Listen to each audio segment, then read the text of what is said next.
কষ্ট করে নিজ হাতে বানানো কোনো জিনিস হঠাৎ নষ্ট হয়ে গেলে অনেক খারাপ লাগে, ঠিক না?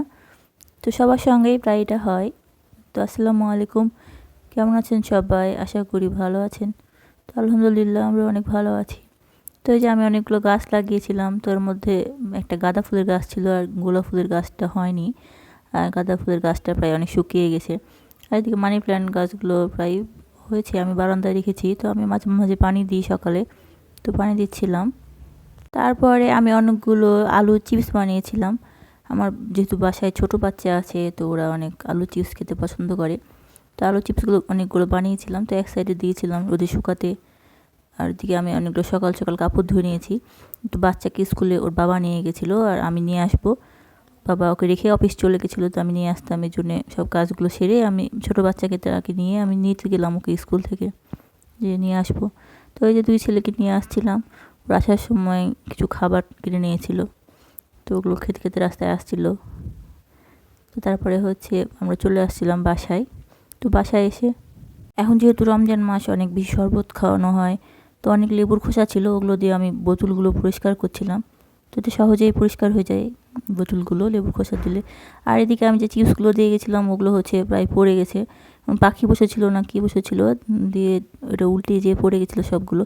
আর একটু ছিল আর বাকি বেশিরভাগ পড়ে গেছিলো। সেই জন্য আমার বেশি মন খারাপ ছিল যে কষ্ট করে মানে শুকানোর পর পড়ে গেছে এই জন্যে।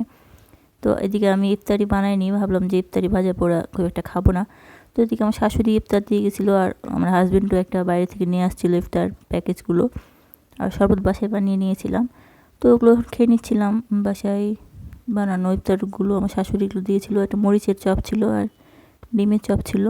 তো মরিচের চপটা আমি একদিন ট্রাই করবো, অনেক ভালো লাগলো খেতে। একটু হালকা ঝাল ঝাল, তো আমি খুব একটা ঝাল খাই না, এই জন্যে মানে খুব একটা বেশি ভালো লাগেনি, মোটামুটি ভালো লেগেছে। তো তারপরে মুড়ি মাখিয়ে নিয়ে ইফতারি করে নিয়েছিলাম। তো ইফতারির পরে আমি চা না খেলে ভালো লাগে না। তো সারাদিন যেহেতু রোজা অবস্থায় চা খাওয়ানো হয় না, তো সন্ধ্যার পরে চা বানিয়ে নিয়েছিলাম। তো ওগুলো আমি ছেলেদেরকেও দিচ্ছিলাম আর আমরাও খেয়ে নিচ্ছিলাম। তো চা খেলে ক্লান্তি ভাবটা দূর হয়। তারপরে আমি রাত্রে রান্না করে নিই। তো গরুর মাংস রান্না করার জন্যে মাটির পাত্র ছিল আমার বাসায়, আমি কিনেছিলাম। মাটির হাঁড়িতে মাংস রান্না করা খেতে অনেক ভালো লাগে। তো ওখানে রান্না করার জন্য সব মশলা দিয়ে দিচ্ছিলাম। তেলে পেঁয়াজ, গরম মশলা, তেজপাতা দিয়ে দিয়েছি। তারপর একটু কষিয়ে নিচ্ছিলাম মাংসটাকে নিয়ে। তারপরে অন্যান্য মশলাগুলো দিয়ে দেবো আস্তে আস্তে। তো আমি এক এক সময় এক এক রকম রান্না করি। তো এখানে আদা রসুন পেস্ট ছিল, ওগুলো দিয়ে দিচ্ছিলাম। আর তারপরে সব হলুদ লবণ মরিচ এসব মশলাগুলো দিয়ে দেবো। মাটির হাঁড়িতে তা যেহেতু মাটির তাপ ধারণ করে খুব বেশি, সেজন্য খুব তাড়াতাড়ি রান্না হয় অন্যান্য পাত্রের থেকে, আমার কাছে এটা মনে হয়। আর মাটির পাত্র হচ্ছে যে হালকা দিয়ে নাড়তে হয়, হালকা চামচ বা স্পুন এসব দিয়ে নাড়তে হয়। তো আমি কাঠের দিয়ে নাড়ছিলাম, স্টিলের দিয়ে নাড়লে ফুটা হয়ে যেতে পারে, এই জন্যে। তো এটা আস্তে আস্তে রান্না করতে হয়। কিন্তু মাটির হাঁড়িতে রান্নাটা অনেক বেশি ভালোই হয়, একটু বেশি ভাজা ভাজা হয়, একটু বেশি ভালো লাগে খেতে স্বাদটা।